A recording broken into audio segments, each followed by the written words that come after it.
ஆனா நான் அத கேட்கல, உங்க யாரையும் மதிக்கல.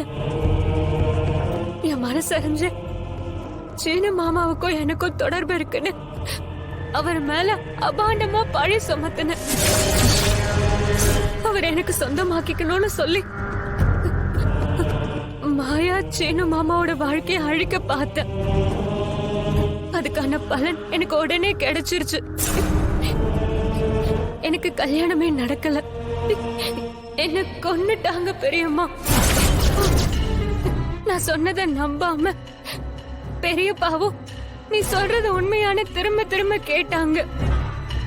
போய் சொல்லி அவருக்கும் நம்பிக்கை துரோகம் பண்ணிட்டேன்.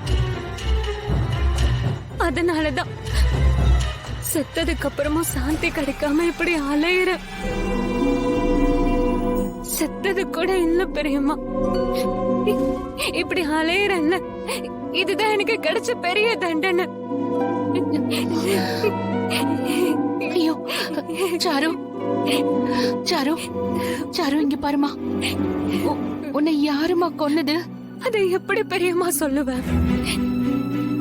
பெரியம்மா, அந்த உண்மை உங்களுக்கு கூடிய சீக்கிரம் தெரிய வரும். பெரியம்மா, நான் செஞ்ச தப்ப உணர்ந்துட்டேன். ஆனா என் ஆத்மா சாந்தி அடையணும். நீங்க எனக்காக ஒரு காரியம் பண்ணுவீங்களா? சொல்லு சாரு, சொல்லி என்ன செய்யணும்? என் ஆத்மா சாந்தி அடையணும்னு பெரியப்பா எனக்காக வேண்டிக்கிட்டு பூஜை பண்ணணும். அவங்க அதை செஞ்சாங்கன்னா நிச்சயமா என்னோட ஆத்மா சாந்தி அடையும். இதை எனக்காக பெரியப்பா கிட்ட சொல்லி செய்ய சொல்றீங்களா? ப்ளீஸ் ப்ளீஸ் பெரியம்மா. கண்டிப்பா செய்றேன் சாரு, கண்டிப்பா செய்றேன், கண்டிப்பா செய்றேன், கண்டிப்பா செய்றேன் சாரு, கண்டிப்பா.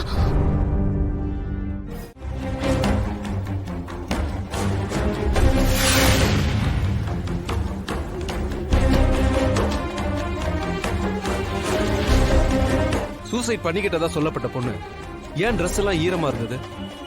தூக்குல தொங்கும் போதே அவ ட்ரெஸ்ல இருந்து தண்ணி வடிஞ்சிருக்கு. அது மட்டும் இல்ல, அவ பிரேஸ்லெட்டை கையில பிடிச்ச நிலைமையில இறந்திருக்கா. அவ கையில இருந்த லெட்டர் மட்டும் வச்சுக்கிட்டு அது ஒரு சூசைட்ன்ற முடிவுக்கு வந்திருக்கீங்க. அதுவும் அந்த லெட்டர் ஒரு பிளாஸ்டிக் கவர்ல இருந்திருக்கு. இதெல்லாம் எஃப்ஐஆர் போடுறதுக்கு முன்னாடி பார்க்க வேண்டிய அடிப்படையான விஷயம். ஆனா அது உங்க கண்ணில் படவே இல்லைல்ல. ஒரு டாக்டர் போஸ்ட்மார்ட்டம் ரிப்போர்ட் கொடுத்தா அதை கோர்ட் நம்பும், யார் கண்டுபிடிக்க போறாங்கன்ற ஒரு அலட்சியம். உங்க ரிப்போர்ட்ல அந்த பொண்ணு ஈரமா இருந்ததையே மறைச்சிருக்கீங்க. அவ கையில இருந்த பிரேஸ்லெட்டையும் மென்ஷன் பண்ணல. ஒரு பொண்ணு கொலை செய்யப்பட்டதுக்கு அப்புறம் அவளை தூக்குல தொங்க விட்டுருக்காங்க. ஆனா நீங்க ஒரு பொண்ணு கொலை செய்யப்பட்டதையே மறைச்சிட்டு அதை தற்கொலைன்னு ரிப்போர்ட் கொடுத்திருக்கீங்க. நான் சொன்ன எதுவுமே உங்க கண்ணில் படல. படாதபடிக்கு ஏதோ மறைச்சிருக்கு. அது என்னவா இருக்க முடியும்? பணம். அந்த பணத்தை கொடுத்தது யாரு? கொலைய தற்கொலைன்னு மாத்த சொன்னது யாரு? சொல்லுங்க. சொல்ல மாட்டீங்கல்ல? உங்ககிட்ட இருந்து எப்படி உண்மையை வர வைக்கணும்னு எனக்கு நல்லா தெரியும். அது உங்களுக்கும் தெரியும். சாதாரண அக்யூஸ்ட டீல் பண்ற மாதிரி உங்களை டீல் பண்ண வேணாம்னு நினைச்சேன். ஒழுங்கா சொல்லிடுறீங்களா? இல்ல ரகுராம் தான் பணத்தை கொடுத்து தற்கொலைன்னு ரிப்போர்ட் கொடுக்க சொன்னார். ரகுராம் அவரை தான் உடனே கைது பண்ணி லாக்அப்ல வச்சுட்டாங்களே. லாக்அப்ல இருக்கிறப்பதான் ரகுராம் என்கிட்ட டீல் பேசினாரு. ஆக பணத்தை வாங்கிட்டு 2 பேரும் தப்பு பண்ணிருக்கீங்க. அப்போ உங்க மேல நடவடிக்கை எடுத்தே ஆகணும். கான்ஸ்டபிள் சார், இவங்க 2 பேரையும் ஜீப்ல ஏத்துங்க. ஸ்டேஷனுக்கு கூட்டு போய் எஃப்ஐஆர் ஃபைல் பண்ணுங்க. Okay sir.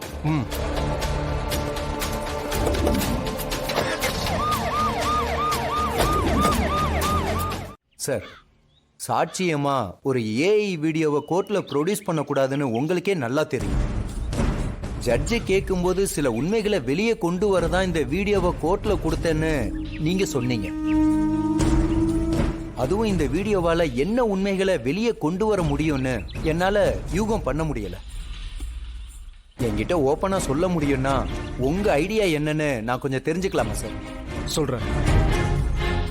இந்த கேஸை டீல் பண்ண இன்ஸ்பெக்டரும் போஸ்ட்மார்ட்டம் பண்ண டாக்டரும் ரகுராம் பணம் கொடுத்ததா வாக்குமூலம் கொடுத்திருக்காங்க. அவங்களையும் கோர்ட்ல கொண்டு வந்து நிப்பாட்டியிருந்தா குற்றவாளிங்க அலர்ட் ஆயிடுவாங்க. அதனாலதான் இந்த ஏஐ வீடியோவை கொடுத்தேன். எனக்கு என்ன தெரிஞ்சுக்க வேண்டியது இருந்ததுன்னா, ரகுராம் பணம் கொடுத்தாருன்னு ஒரு பழியை அவர் மேல சுமத்துறப்ப அவரோட ரியாக்ஷன் எப்படி இருக்கும்னு கவனிக்கணும்னு நினைச்சேன். அபாண்டமான ஒரு பழியை சொல்றப்ப காட்டுற பாவனைக்கும் உண்மையிலேயே லஞ்சம் கொடுத்தவன் காட்டுற பாவனைக்கும் நிறைய வித்தியாசம் இருக்கு. ரகுராம பத்தி ஊருக்குள்ள எல்லாருமே நல்ல விதமா தான் பேசிக்கிறாங்க. அது உண்மைதானான்னு தெரிஞ்சுக்க நினைச்சேன். அந்த வீடியோவை காட்டின அந்த நொடி ரகுராம் தன் மேல விழுந்த பழிய நினைச்சு துடிச்சதை பார்த்தேன். சீனுவோட ரியாக்ஷனும் அப்படிதான் இருந்துச்சு. அந்த இன்ஸ்பெக்டரும் டாக்டரும் கல்பிரேட்னு தெரியும். ஆனா அவங்களுக்கு உண்மையிலே பணம் கொடுத்தது யாருன்னு நாம கண்டுபிடிக்கணும். அப்படி பணம் கொடுத்தவங்க தான் உண்மையான குற்றவாளியா இருக்க முடியும். இனி இந்த கேஸை டீல் பண்ற என்னோட கண்ணோட்டமே வேற மாதிரி இருக்க போகுது. கூடிய சீக்கிரமே அந்த அக்யூஸ்ட பிடிச்சிருவேன். ஓ, வெல்டன் சார். Thank you sir. ஐயா, என் புருஷனும் என் மருமகனும் ரொம்ப நல்லவங்க. இந்த பழி பாவத்துல இருந்து எப்படியாவது நீங்க தான் அவங்களை காப்பாத்தணும். நான் ஒரு போலீஸ்காரமா ஒரு வழக்குல நான் யாரையுமே நல்லவன் கெட்டவன் பாக்குறது இல்ல. அவன் குற்றம் செஞ்சவனா செய்யாதவனா அதை மட்டும்தான் நான் பார்ப்பேன். குற்றம் செஞ்சவனை கண்டுபிடிச்சு அவனுக்கு கண்டிப்பா தண்டனை வாங்கி கொடுப்பேன். உண்மையிலேயே ரகுராமும் சீனுவும் எந்த தப்பும் செய்யலனா கண்டிப்பா அவங்களுக்கு விடுதலை கிடைக்கும்.